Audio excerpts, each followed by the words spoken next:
Friends, welcome back to my TV kitchen. అందరూ ఎలా ఉన్నారు? టుడే స్పెషల్ రెసిపీ పుదీనా రైస్.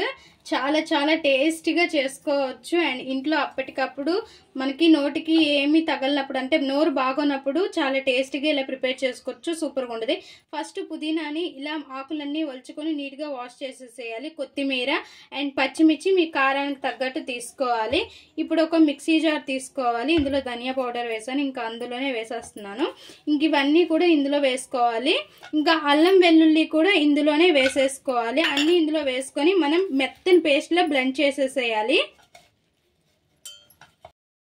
స్టవ్ ఆన్ చేసేసి కుక్కర్ పెట్టుకొని అందులో ఆయిల్ వేసుకుని, ఆయిల్ హీట్ అయ్యాక బిర్యానీ మసాలాలన్నీ కూడా వేసుకోవాలి.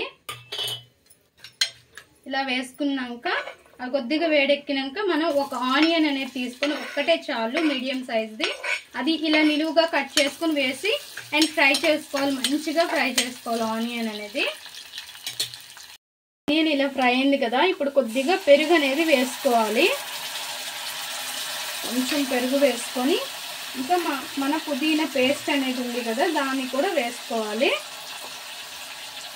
నేను మొత్తం వేసేసాను, కొద్దిగా ఉంచుతాను. అండ్ ఎందుకంటే నేను నెక్స్ట్ వేరే వీడియో చేయాలి చికెన్ కోసమని నేను మొత్తం ఒకేసారి వేసేసాను. ఇంకా అందులో సగం తీసుకున్నాను కదా, ఇది కొద్దిగా పచ్చివాసన పోయేదాకా కూడా మనం దీన్ని ఫ్రై చేస్తూ ఉండాలి. ఇందులోనే ఇంకా ఉప్పు, కొద్దిగా లైట్గా పసుపు వేసుకోవాలి. తగినంత ఉప్పు అయితే మీ టేస్ట్కి తగ్గట్టు వేసుకోండి. ఇంకా ఇందులో కారం ఏమీ వేయము, ఎందుకంటే పచ్చిమిర్చి వేసాం కాబట్టి కారం వేసుకోము. అండ్ మీరు ఇంకా ఏమైనా మసాలా అంటే బిర్యానీ మసాలా, ధనియా పౌడర్ ఏం వేసుకోవాలనుకున్నా వేసుకోవచ్చు. పుదీనా మొత్తం కూడా బాగా ఫ్రై అయింది. ఆయిల్ చూడండి ఎలా వస్తుందో, ఇలా ఉండాలన్నమాట. ఇప్పుడు మనం బాస్మతి రైస్ వేసుకుంటున్నాము. ఏ రైస్తో అయినా చేసుకోవచ్చు. రైస్ని కొద్దిసేపు ఫ్రై చేయాలి. ఇందులోనే బాగా కొద్దిసేపు రైస్ కూడా ఫ్రై అయితే బాగుంటుంది అనమాట. సో నేను ఇక్కడ ఒక గ్లాస్ రైస్ తీసుకున్నాను కాబట్టి 2 గ్లాసులు నీళ్ళు అనేవి తీసుకోవాలి. ఇంకా కొద్దిసేపు రైస్ అనేది ఒక్కసారి ఇలా ఫ్రై చేసుకున్నాక వాటర్ వేసుకుందాము. వాటర్ అనేది వేసుకుందాం. 2 గ్లాసెస్ వాటర్ వేస్తున్నాను.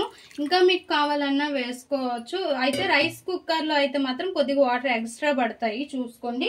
విజిల్ కుక్కర్లో కరెక్ట్గా వేస్తే సరిపోద్ది. ఇంక మూత పెట్టి 3 విజిల్స్ అనేవి రానివ్వాలి. ఉప్పు అన్నీ సరిపోయలేదో ఒకసారి చూసుకుందాం.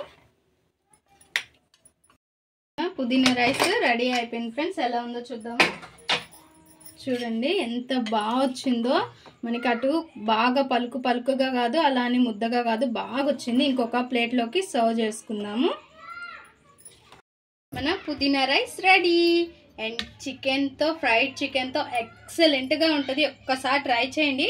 మా ఈ వీడియో మీకు నచ్చినట్లయితే లైక్ చేయండి, షేర్ చేయండి, మా ఛానల్ని సబ్స్క్రైబ్ చేసుకోండి. Please friends, more videos, subscribe.